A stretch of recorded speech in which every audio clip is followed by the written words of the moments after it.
Hello everyone, welcome back to दिराना academy. देखिए, आप ऑलरेडी जानते हैं कि हमने क्लास 9 का जो चैप्टर है मोशन उसको स्टार्ट किया हुआ है एंड इसके रिलेटेड काफी वीडियो में अपलोड कर चुका हूं। आज के लेक्चर के अंदर हम इसका जो आखिरी टॉपिक है that is uniform circular motion discuss करेंगे और बाकी आने वाले वीडियोस के अंदर जो इसके रिलेटेड न्यूमेरिकल्स होंगे, क्वेश्चन होंगे, वो हम डिस्कस कर लेंगे। ठीक है। और अगर आप इस चैनल पे नए हो तो जल्दी से पहले इस चैनल को सब्सक्राइब कर लीजिए। वीडियो पसंद आए तो लाइक करें, शेयर करें अपने फ्रेंड्स के साथ। और हाँ, ऊपर जितने भी चैनल और जो पेजेस दिए गए हैं उनके जो लिंक्स है डिस्क्रिप्शन बॉक्स में डाल दिए हैं। तो बिना कोई टाइम वेस्ट किए चलिए शुरू करते हैं।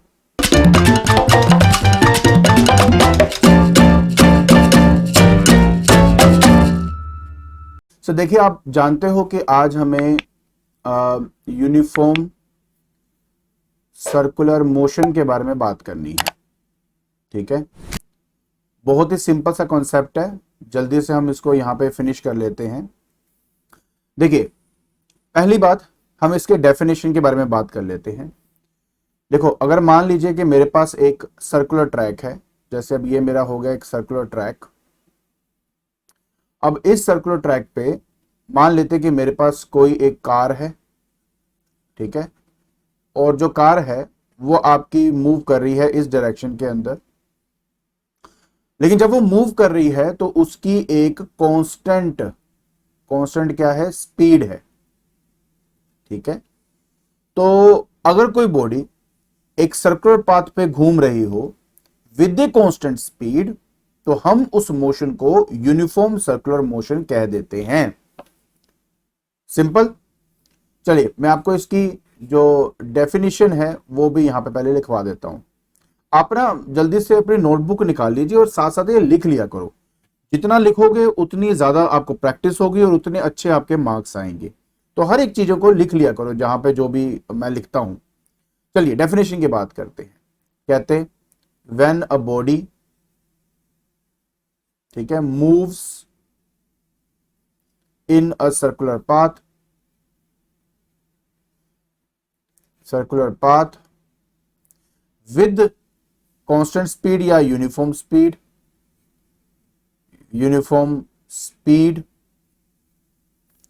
its motion is called its motion is called uniform circular motion। है ना? सिंपल, बिल्कुल कुछ भी नहीं है। तो अगर कोई बॉडी सर्कुलर पाथ पे कांस्टेंट स्पीड से घूम रहा है तो उसको हम कहेंगे यूनिफॉर्म सर्कुलर मोशन। अब इसके कई सारे बड़े अच्छे अच्छे एग्जांपल्स हैं हमारे पास। जैसे सबसे पहला एग्जांपल अगर आपके सामने यहां पे देखोगे तो मेरे पास एक सोलर सिस्टम यहां पे दिखाया हुआ है। प्लैनेट्स जो हैं वो रिवॉल्व कर रहे हैं अराउंड द सन एंड इस केस के अंदर ये जितने भी प्लैनेट्स हैं, क्योंकि ये कांस्टेंट स्पीड में अपने फिक्स्ड ऑर्बिट में घूमते रहते हैं, इसलिए ये यूनिफॉर्म सर्कुलर मोशन का बहुत ही प्यारा एक एग्जांपल हो जाता है। उसी तरह अगर आप इस कॉन्टेक्स्ट को देखो या इस एग्जांपल को देखो तो जो मून है वो अर्थ के अराउंड अपना रिवॉल्व कर रहा है। और आप भी जानते हैं कि जो मून है वो अपने फिक्स्ड ऑर्बिट में घूमता है and with a constant speed. इसी वजह से ये भी एक यूनिफॉर्म सर्कुलर मोशन का एग्जांपल हो जाएगा। अब एक एटम की बात करते हैं। मैंने यहां पे हाइड्रोजन एटम लिया हुआ है। इस हाइड्रोजन एटम के अंदर सेंटर में आपके पास पता है न्यूक्लियस है और उसके अराउंड जो है इलेक्ट्रॉन आपके रिवॉल्व कर रहे हैं। और क्योंकि जो इलेक्ट्रॉन है वो एक फिक्स्ड ऑर्बिट में कांस्टेंट स्पीड से घूमता है, इसलिए ये भी एक यूनिफॉर्म सर्कुलर मोशन का एग्जांपल हो जाता है। उसी तरह अगर कोई कार अगर आपके राउंड अबाउट के अराउंड ऐसे घूम रहा है with a constant speed, speed is very important. Constant speed का मतलब हुआ जैसे कि लगातार 30 किलोमीटर पर आवर की स्पीड से या 40 किलोमीटर पर आवर की स्पीड से कॉन्स्टेंटली एक सर्कुलर पाथ में घूम रहा है, तो इसको भी यूनिफॉर्म सर्कुलर मोशन कहा जाता है। और ये देखिए, अब इस झूले को कौन नहीं जानता।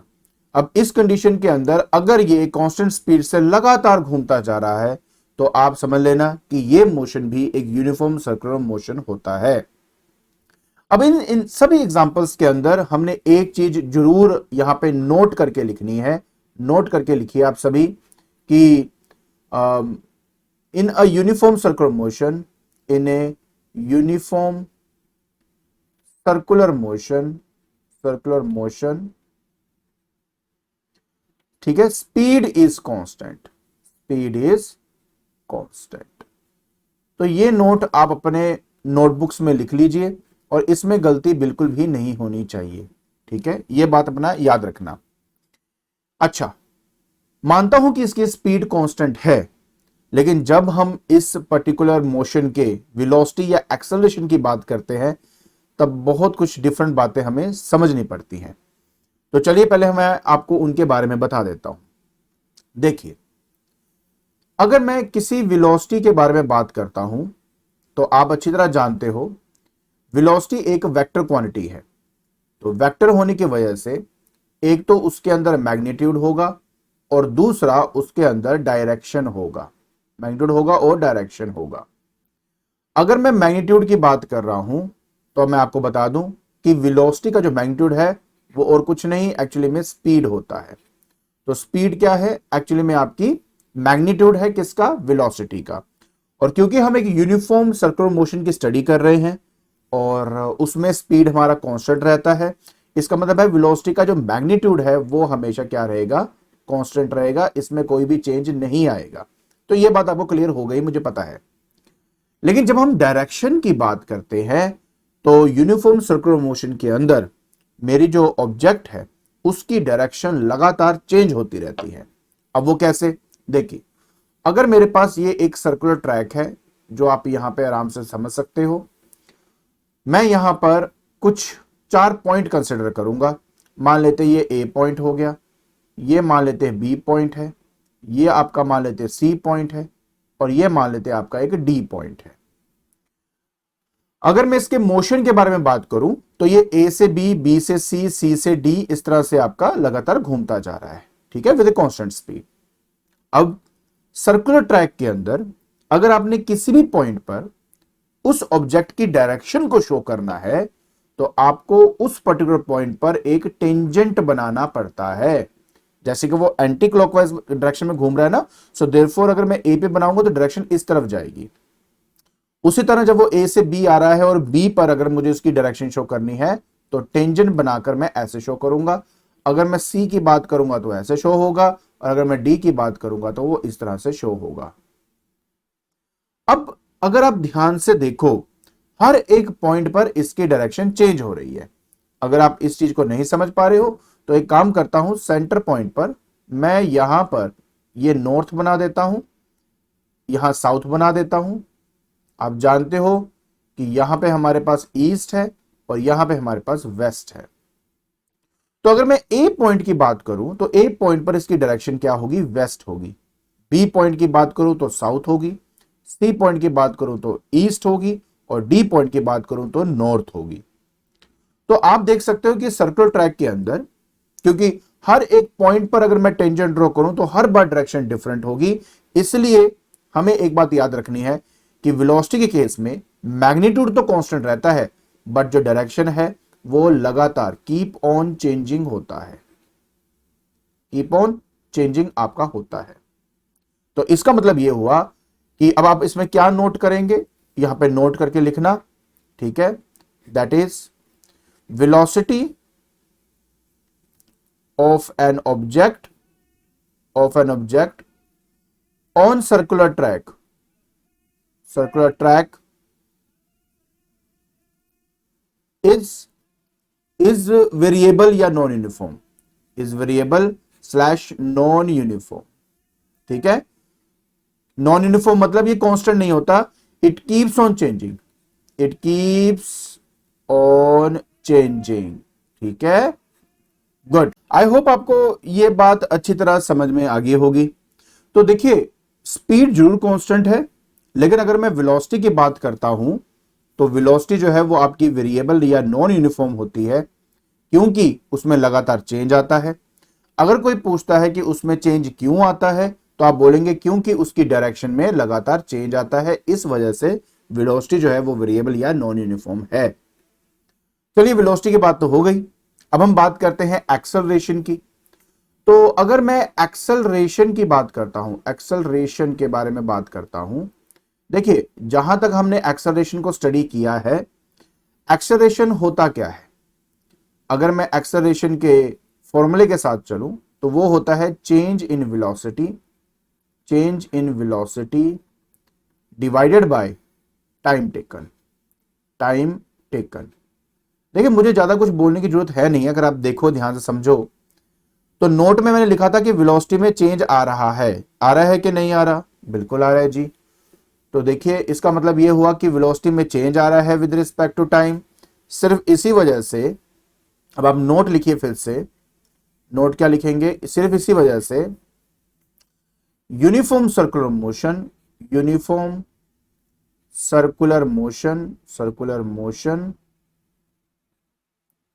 is an accelerated motion। I know ये सुनने में और समझने में थोड़ा अजीब लगता है। हमने आज तक एक्चुअली ये पढ़ा है कि जब कभी भी किसी भी बॉडी पे अगर आप मतलब कोई बॉडी अगर मान लो एक्सेलरेट कर रही है तो इसका मतलब होता है कि उसकी स्पीड में या इंक्रीज या डिक्रीज आएगा। एक्सेलरेट का मतलब होता है इंक्रीज, अगर रिटार्डेशन हो रही है तो डिक्रीज आएगा। लेकिन यहां पर यूनिफॉर्म सर्कुलर मोशन के केस में स्पीड तो कांस्टेंट है, सिर्फ डायरेक्शन चेंज होने की वजह से आपकी जो वेलोसिटी है उसमें चेंज आ रही है, और क्योंकि वेलोसिटी में चेंज आ रहा है सिर्फ इसी वजह से ये आपकी एक एक्सेलरेटेड मोशन होती है। तो हमेशा प्लीज ये याद रखना।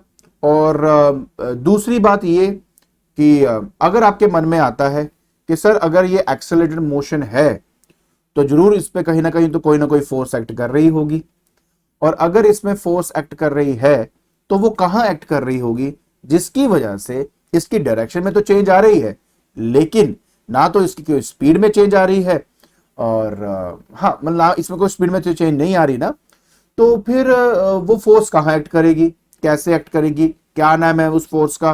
तो थोड़ा सा आइडिया आपको उसके बारे में मैं दे देता हूं। देखिए बात को प्लीज समझने की कोशिश करना कि अगर मान लीजिए कि ये मेरा एक सर्कुलर ट्रैक है, अब इस सर्कुलर ट्रैक पे मान लीजिए ये आपके पास हो गया वो ऑब्जेक्ट जो आपका मान लो मूव कर रहा है इस डायरेक्शन के अंदर। चलिए एक काम करें, इसको एक सिंपल एग्जांपल में मैं एग्जांपल के थ्रू समझाता हूं, आई थिंक वो आपको ज्यादा क्लैरिटी होगी उसकी मैं क्या बोलना चाहता हूं। देखिए मान लीजिए कि मेरे पास एक स्ट्रिंग है, स्ट्रिंग मतलब थ्रेड हो गया मान लो, उसके एक साइड पर मैंने पेबल बांधा हुआ है और उसको मैं ऐसे हॉरिजॉन्टल डायरेक्शन में घुमा रहा हूं, ठीक है, इस तरह से हॉरिजॉन्टल डायरेक्शन में घुमा रहा हूं। अब इस हॉरिजॉन्टल डायरेक्शन को मैं इस स्क्रीन पर दिखाने के लिए थोड़ा इस तरह से आपको दिखा रहा हूं। ये वर्टिकल नहीं घूम रहा है, ये हॉरिजॉन्टली घूम रहा है, और ये मेरा ऐसे टॉप व्यू है, ठीक है। ये जो पेबल है वो आपका इस तरह से घूम रहा है लगातार, ठीक हो गया, ओके। अब इस कंडीशन के अंदर हमारा ये जो स्ट्रिंग होता है ना, इस स्ट्रिंग में एक खिंचाव महसूस होती है। उस खिंचाव को हम फिजिक्स की भाषा में टेंशन कहते हैं। जो टेंशन है वो एक्चुअली फोर्स ही है जो आपके स्ट्रिंग या स्ट्रैंड में एक्ट कर रही है। वो टेंशन हमेशा एक्ट करती है टुवर्ड द सेंटर, यहां पे एक्ट करता है टुवर्ड द सेंटर। तो ये एक ऐसी फोर्स है जो मेरा हमेशा एक्ट करता है टुवर्ड द सेंटर, और इसकी वजह से ये पेबल अपने इस पाथ को छोड़ के नहीं जा पाता और एक सर्कुलर ट्रैक में लगातार घूमता रहता है। तो इसकी खास बात क्या है, देखिए क्योंकि ये एक्ट करता है अलोंग द रेडियस, तो अगर मैं किसी भी पॉइंट पर टेंजेंट को बनाऊंगा, ठीक है, क्या शो करने के लिए, डायरेक्शन को शो करने के लिए, तो ये फोर्स उसके हमेशा परपेंडिकुलरली एक्ट करता है। और क्योंकि ये फोर्स उस डायरेक्शन के परपेंडिकुलरली एक्ट करता है, इसी वजह से ना तो वो उसको एक्सेलरेट कर पाता है ना डी एक्सेलरेट कर पाता है। तो ये फोर्स क्या कर पाती है, ये सिर्फ और सिर्फ हेल्प करती है to change the direction, to change the direction. तो हमेशा याद रखें, अगर कोई फोर्स किसी ऑब्जेक्ट के परपेंडिकुलरली एक्ट करती है तो वो फोर्स ना तो उसको स्पीड अप या स्पीड डाउन करती है, वो सिर्फ और सिर्फ उसके डायरेक्शन को चेंज करने में हेल्प करती है। आपको बता दूं कि ये जो जितनी भी फोर्सेस होती है ना, इनका एक स्पेशल नाम भी होता है, और इन फोर्सेस का नाम है the centripetal force. Centripetal force, centripetal का मतलब होता है वो फोर्स जो एक्ट करती है टुवर्ड द सेंटर। तो यहां पर ये टेंशन जो है ये एक्ट कर रही है टुवर्ड द सेंटर, बिल्कुल कर रही है। क्या ये इस ऑब्जेक्ट के डायरेक्शन को चेंज करने में हेल्प कर रही है? हाँ जी कर रही है। तो इस टेंशन का नाम है द सेंट्रीपिटल फोर्स। और ऐसी कई सारी एग्जांपल्स भी हैं हमारे पास। देखिए, आपको याद है मैंने सोलर सिस्टम के अंदर सेंटर में आपको सन दिखाया था, फिर मैंने कहा था कि उसके अराउंड जो प्लैनेट्स हैं वो हमारे लगातार घूमते रहते हैं, जैसे यहां पे ये घूम रहा है। तो यहां पर मान लेते हैं कि हमारा प्यारा सा अर्थ है, ठीक है, और ये सर्कल ट्रैक पे घूम रहा है। अब वो फोर्स जो सन अर्थ को अपनी तरफ अट्रैक्ट करने के लिए लगाती है उसको बोलते हैं द फोर्स, या न्यूटन फोर्स, या फोर्स ऑफ ग्रेविटी, है ना, फोर्स ड्यू टू ग्रेविटी हम कहते हैं उसको, फोर्स ड्यू टू ग्रेविटी। हाँ, इसका अब नाम याद आया, ग्रेविटेशनल फोर्स। ग्रेविटेशनल फोर्स हम इसको कहते हैं। क्या कहते हैं? ग्रेविटेशनल फोर्स कहते हैं। ये जो ग्रेविटेशनल फोर्स है ऑब्वियस है एक्ट करता है on the line joining the two planets, मतलब towards the centre along the radius ही एक्ट करता है। अगर मैं इसकी डायरेक्शन शो करूं then I have to make a tangent at that point. ये देखिए डायरेक्शन मैंने शो कर दिया। तो देखिए ग्रेविटेशनल फोर्स इसमें एक्ट जरूर कर रहा है, बट उसकी वजह से ना ये एक्सेलरेट कर रहा है ना डी एक्सेलरेट कर रहा है, सिर्फ उसकी डायरेक्शन में चेंज आ रहा है और ये एक्ट कर रहा है टुवर्ड द सेंटर। इसलिए इसी ग्रेविटेशनल फोर्स को हम कह देते हैं कि ये एक सेंट्रीपिटल फोर्स है। क्या है? एक सेंट्रीपिटल फोर्स है। अगर आपको याद हो मैंने आपको अभी एग्जांपल दिया था एक न्यूक्लियस का, और न्यूक्लियस के अराउंड क्या घूम रहा था? मेरा एक इलेक्ट्रॉन घूम रहा था। देखिए आपको पता है कि न्यूक्लियस पॉजिटिव चार्ज होता है, इलेक्ट्रॉन नेगेटिव चार्ज होता है। तो न्यूक्लियस जो फोर्स इस इलेक्ट्रॉन पर लगाएगा इसको हम इलेक्ट्रोस्टैटिक फोर्स कहते हैं। इलेक्ट्रोस्टैटिक फोर्स कहते हैं। अब ये फोर्स फिर से क्या कर रही है? एक्ट कर रही है परपेंडिकुलरली और सिर्फ उसके डायरेक्शन में चेंज आ रही है, इसलिए इस फोर्स का नाम है द सेंट्रीपिटल फोर्स। तो आपने देखा कि फोर्सेस जरूर एक्ट करती हैं, लेकिन जो फोर्सेस आपकी एक्ट करती है ना वो हमेशा एक्ट करती है टुवर्ड द सेंटर। तो इसका मतलब यह हुआ कि अगर कोई बॉडी सर्कुलर पाथ पे घूम रही है, ये देखिए ऐसे ऐसे आपके सर्कुलर पाथ पे घूम रही है, मैं इसमें ए पॉइंट दिखाता हूं, यहां बी पॉइंट दिखाता हूं, यहां पे आपका सी पॉइंट है, यहां पे आपका डी पॉइंट है, सी पॉइंट है, डी पॉइंट है। तो यहां पर फोर्स ऐसे एक्ट करेगी, यहां पर फोर्स ऐसे एक्ट करेगी, यहां पर ऐसे एक्ट करेगी, यहां पर ऐसे एक्ट करेगी। तो फोर्स की डायरेक्शन क्या है? Direction of force. अब यहां पे आप अपना नोट बना लीजिए, आपके काम आने वाला है कि अगर डायरेक्शन ऑफ फोर्स की बात करते हैं, डायरेक्शन ऑफ फोर्स, ठीक है, ठीक है, डायरेक्शन ऑफ फोर्स, तो उसका जो आंसर है वो होगा towards the centre, towards the centre.